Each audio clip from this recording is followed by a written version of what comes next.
Naomi Carrol, fáiste jazz tú eicil, go timar tatú? Gur má go agus tú féin an go má, ceirú. Tá mé ar jos cabhfuil tú héin a chur scart ar on wa inniu?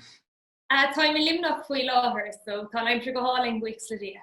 Buigas a G, buigas a G. Listen, Naomi, tá aithne ó gin arte cinse Micheál do chud taithí leis an foireann Haca na hÉireann. Ach tá géirí tosaigh ag an tús Imreoir agus dul siar san am, so sport agus Naomi Carrol cinar chuir tú tús leis.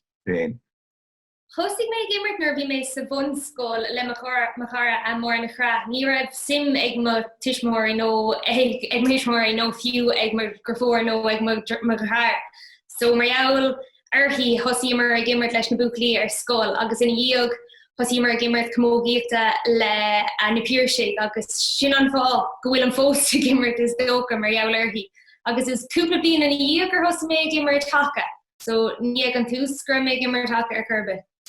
So, gotcha Naomi, an rota solar ó de isóg ut nó ó dinir bí ag an eile go raibh talan ar leit agus sa sport na go raibh bua agus sa sport ar rota sin cinlín solir ag an am. Ní raibh sé solar ar churbin ar hostig mé gimmert bhí mé go thuásach ach tá sé sin mar an ggéal le héon rud a hosaíam níon go má géon rud achtaréis tamlín a leis méid iarta chuirmisteach a rion níos fearr, ní íon tup níos fearr na díobh agus ús taréis taúpla mí go raibh mé an rudí a dhéanamh, but ag an tús bhí mé ag gimmert an tromí ceart agus gacrod, so neadidir cén chuir ar gur ceas ar an fothánig. Agus mar luí tú héana Naomi hosí tú an max an airneil cmógaíachta agus an sin daithrí tú ag an Haca. Chun a hála sé sin agus cén sais an ó sé ionta agsúil ó sé Jackar cinlín an dárod sin a gur context. Tá cosúlachtaí ann agus tá anna chuid difriíochtaí chomh más. Micheál go scríban le lábh clé chairg sé sin nó mar caiite lábh clé chur ar bhór an bata. So bhí sé sin tábhachtach domnach nuair hosí mé gimmert bhí mé craslar scóil éigiúnta an chlóra agus bhí an éireann i limnach, so bhí sé dachar Micheál nach raibh mór an chuirde ag gom ag an tús agus cosúla gacrod nuair is dé gcóir tú tá sé dachar man bhfuil a chuirde ann, so nuair chuaigh mé ag an tús mar dúirt mé anna ní raibh mé ó bha agus thóg sé cúpla tréáil cinnte agus gur mé an rud i dhéanamh ach lean mé orm. Níor mé géirí ach lean mé orm agus an sin tháinig ceas. Lean tú airt agus bhain tú buan sport amach mar jimmer tú ag an córan dónda agus ceapan linn a lig a bheith garcha sin. Gabhílas a séideag na bé Naomi bhí an? Gabhílas a hochtaigh na. Hochtaigh. Leiscéal. So, I mean, is ceapan lom bheith garch ar na cinlínte agus ribh sin I don't know ar ceaptosa é seo a beidir nachró an méid sin óas ag pobl na hÉireann faoin cé chun mais a bhí fear an Haca soganne agus we cé chun mais a bhí ar Danú Hallan. So nuair a bhí sibh Hallan ar even ribh sin an ró in túrim agah go raibh fearann aonta láidir agah agus go raibh sibh really agsúil rudaí maithe bhain semach ag an cáin dónda an am sin. Yeah, den éireann sin baimar taíocht de mé agus dúirt mar a dúirtú níorbhís a gcuin ag an am is dócha cén chuí inarach an chomórta sin ach an rud a bhí ar olalas a gcuin was go raibh tímpaileacht a sppragiúla chomórtas ó crotha agus Micheál ar sin bhí mar den túram nuair a bhí cluithear siúla gcuin grammar coma is an éireann bhí mar ag imirtnaigh. Agus Micheál ar sin má thógann tú gach ile cluithe mar sin agus má chuann tú héin suppose níos iarda ná mar beidir mar a ceapan daoine eile then tugann tú chance dit féin agus I think gur bé sin an tímpaileacht a bhí crotha ann agus tá fós ann agus an tréála tá déanta agus a dhéanamíad fós faoi láthair is anna díana an orintanta bíon an tréáil níos dachar fiú ná mar na cluichí. So nuair a dhéanam tú é sin agus nuair a higann tú go bhfuil tú an an méid sin fuiineh agus gacróide a Harlíonn a churisteach, then tígann tú nuair tá tú gimmar cluithe, siúr tá sé sin déanta gom hana féin tá in ann an céad rud eile a dhéanamh. Micheál gohfuil tú caithfh GPS's sa lá aniu agus gacróid tá siad ann tá an éireann banistíochta tá siad an gacail rud a eiscin, so tá sé tábhachtach go bhfuil tú an eiscin gohfuil an obair churisteach. I mean, dar nóid Naomi tá an urgent book fan se an ó a bheith ag immert ar arden dónda sin. A bhfuil éon rud, a bhfuil éon punse lei bhfuil aon ihe lei a hasan amach ditse ó de phréimh se hálan. An rud is nuair atá brand siar, is was an ihe speisialta a bhí agam was an homecoming a bhí ann Amalia Clia. An lucht leúna a bhí ann agus an méid daoine nar bhí mar an státe is gur féidir eiscint greibh siad an Imreoir Haca. Agus dúireach mar dúirtún ar thosaigh mé ag immert agus is as chlár mé. Ní raibh mór an ólas ag daoine Imreoir Haca agus fiú ag an tús cap siad gur mar ag immert ar an aireann ó rotaigh mar sin agus cá raibh an tréáir siú ní raibh is ag daoine ach nuair chunig mar an méid takeíochta is bhí ann is atá fós ann agus tá sé ann ach neadidir an bhfuil an méid daoine sin ag dul go dtí na cluichí, like ba ceart bhfuil níos mó ag dul na cluichí agus tá fiachtas fé a fé ann agus tá sé sin iontach agus tá sé a crothú atmosfér don de sport na man agus rudí mar sin de, ba tá sé tábhaach go bheiceimiad na daoine sin ag dul go dtí na cluichí, obviously ina dhéag an pandemic seo, but go raibh na daoine ann, go raibh sé iontach iad a eiscint an rud is bhí sé just simú agus có sppraúil a méid daoine sin eis, cos fecinn tú ar an televísin ar tá tú brand fiú ar ceolcurm agus an rudí, but nuair chonig mar an lá sin an lucht a bhí ann bhí sé sppraúil bhí sé sunsach. Agus más tú Naomi ó hin an bhfuil cinlín difer feici agatsa in san mion atá ag airní ribh Haca sa tíir seo bhfuil níos mó sim an bhfuil níos mó ólas faoi bhfuil níos mó Imreoir óga ag tuairt faoi más tú. Ceapan go bhfuil agus Micheál go bhfuil na cluichí Oilimpeacha teacht suas ní amlíonna ach an bblion siú an tá níos mó ólas ag daoine Imreoir Haca agus tá níos mó ag iarraidh é immert agus fiú bhí cléir ar siúil bhí mar breanú ar cléirí sé ortaí an teacht in Chicata, so tá si fós ag chur na cluichí sin ar siúil agus tá níos mó daoine ag immert páistí agus is dóg go bhfuil níos mó déagóirí ag iarraidh a chamad suas mar nar tá is a bheanscoil sa dar nó sa tríú bliain orintha bíonn sé ASK a chuirt suas mar go bhfuil si dátaí ag iarraidh níos mó a chur isteach sa stádair na rudí mar sin de, but Micheál an choran damde gábhíle sa hochta ceapan go bhfuil níos mó ag fósaigh immert agus sa iarraidh a bheith immert. Culture mór agah Naomi éislong te Gaeilge galanta agad sa darnáid, so inar sumpí de thos taithí leis an teanga tú féin. So si simú bhí mé bhína faoi sin cúpla lá óhin. So nuair thosa mé amach nar bhí mé sa bhanscoil ní raibh mór an Gaeilge gom agus cuilam lá ag nar bhí mé sa tríú bliain agus bhí an múinteoir bhí gom bhí sé dul tríd scéal ag agus cuilam a bheith sa rang agus is ag iarraidh nachgur sé ceistúir mar nach raibh clú gom céir a bhí tarlúm sa scéal. Ach an sin ar bhí mé sa clú go bliain bhí múinteoir nua againn agus James Kelly an tainm atá air agus bhí sé dóchreachta wa. Hiig sé raibh Gaeilge a gcuin agus an post a bhí aige was an Gaeilge sin a bhela uig. So bhí aige agus an fiú nar bhí mar sna hala nóir d ag mar sin de nó ag siú timppla ré am sosan ó am lón hánig sé cuaing agus leabhar sé lín trí Gaeilge.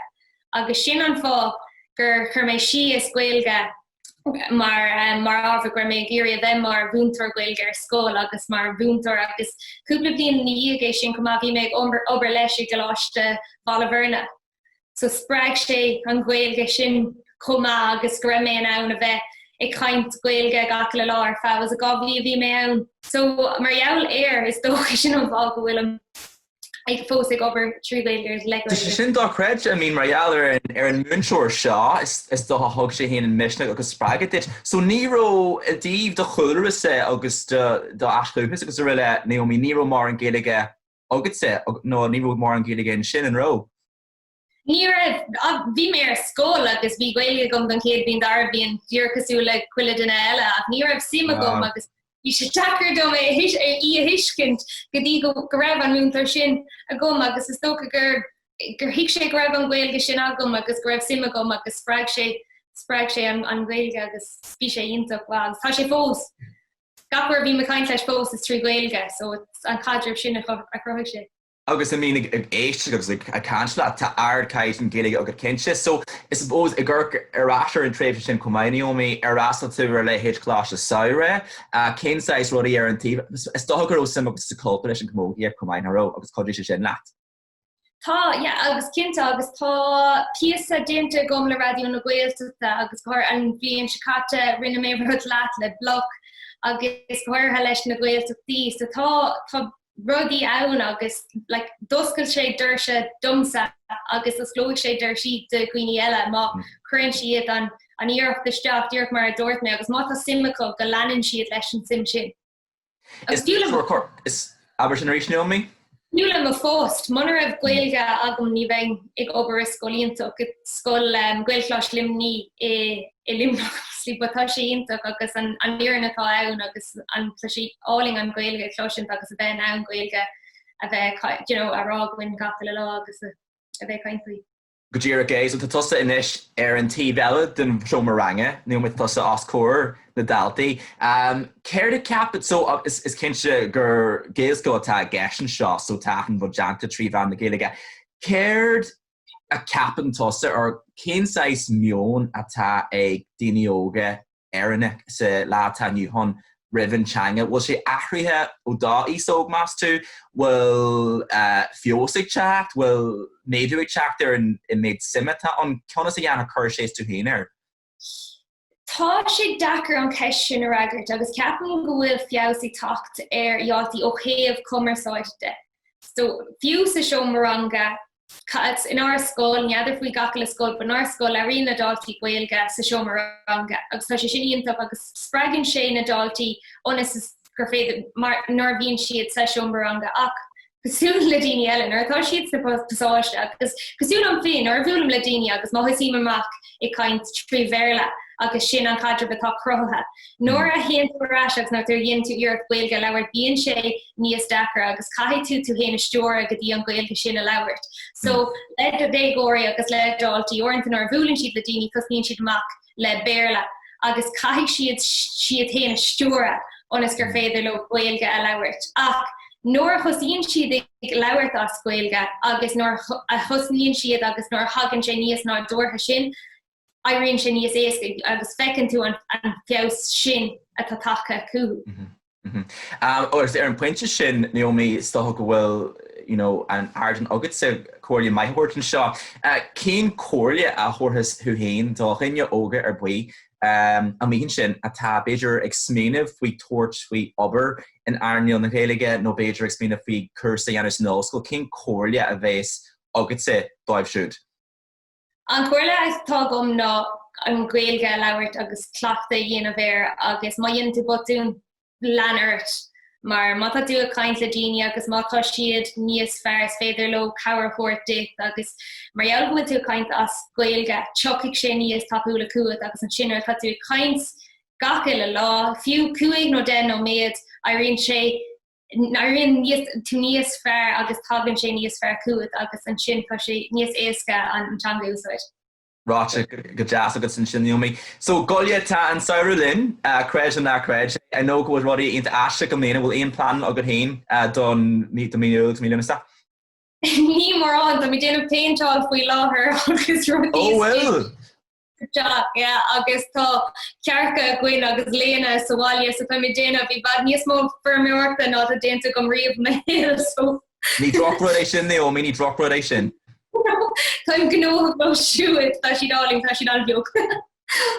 Yours. I mean, yes, it's just into go bhí on in cúpa slína rudí anna timp an tí agus stuff anna an tí. Ní hé gur bontáiste bhí an chusaí COVID agus go hÉireann Micheál gur múinteoir bhí anitsa agus atá gobar mar múinteoir. Ach cinlín chun acmar a thuirt ar dá chuid taithí le COVID ró sé Jackar urtsa mar múinteoir ná bhain tú sult as cinlín sosa ligin tre 5 písa. Dún céad caiithís ceap mé go raibh sé fíor jaachar agus an fágur ceap mé sin Micheál go raibh nuair tá tú ar scoil déanaan tú ar an gna agus bíonn tú caint leis na dátaí agus nuair nachtaíonn siad rud éigean tá sé ionach éasca é sinna eiscint agus tá tú anna a rá ríist agus rud sin, but an céad caiithís ní raibh mé déanamh rangana ar lína agus bhí mé déanamh stuff screen record agus rudi machine sinna chur suas agus bhí sé an dachar mar níor bhéis gom ar hiic siad céir a bhí ará gom agus Marialler sin bhí mé suas déanach san ihe ag brandú a riomhhuist agus rudi machine mar níor bhéis gom mar mé déanamh an rud ceart nó cé den rud is fearr gur féidir dhéanamh Abstration caiici sin hus mé déanamh rangan ar lína Micheál ar na múinteoir eile ar scoil. Tá táling Micheál gohfuil iPad na ag na dáltaí, so bhí sé níos éasca é sin dhéanamh. Agus bhí sé I bhd níos fearr ina dhéag é sin, but ag an am céanna bhí ar hiiscint gohfuil dáltaí sáile agus tá cuairmí tíacha agus bhí ag an am sin, so ní raibh siad an am a bheith ag gach rang, whereas sáile mé héin, ceap mé héin, Micheál raibh an tam gom, but ceart bhfuil an tam gacha le duine, and then hí go mé tá cuairmí ar tá rudí éagsúla in nach ar saoil gacha le dálta. So bhíar mé sin a hiiscint agus bhí sé sin dachar cumá mar ar scoil tagann siad isteach, but ar lína caiigh siad héin a chur ar lína chun na rangan dhéanamh, but bhí sé bhd níos fearr, tá sé dachar, cinnte bhí sé dachar agus tá sé fós dachar nuair tá mbeadh smaoinemh ar ach tá féidireachtaí ann cinnte. Cinnte. Agus san sóstal go mór agat inis agus múinteoir na tíir seo Naomi, listen, mar ochla scur ceisteireach tugam sa urtsa agus bhí seo Jackar mar tasogam gur thugam Gaeilge go leor bontáistí duite a go pásanta agus go professionanta ach bhígéirí urtsa inis Beidir an bontáist is smó a thug an Gaeilge duite I dá héal go dtí seo. An buntáiste is mó. An buntáist mó a chug an Gaeilge dom ná a bheith ag obair le dégóirí gacha le lá trí Gaeilge agus má ábhar mata a bhúna trí Gaeilge agus bheith ag cumarsáid le daoine trí Gaeilge gach lá ar scoil. Agus tócí na tíir a sppraigú sa teanga. Cinnte. Einta gur fat. Naomi éislum tá sé deachtí bu mí tá an gréna tátanamh an seo an áliamh agus a limní cumáid, so bon soltas an lágur méle maigad sa bhéilinn agus tá mé cinnte go bheici muid a ríisiú ar an scalan bio either free cursí sport nó riile. Gur míle maith agat Micheál.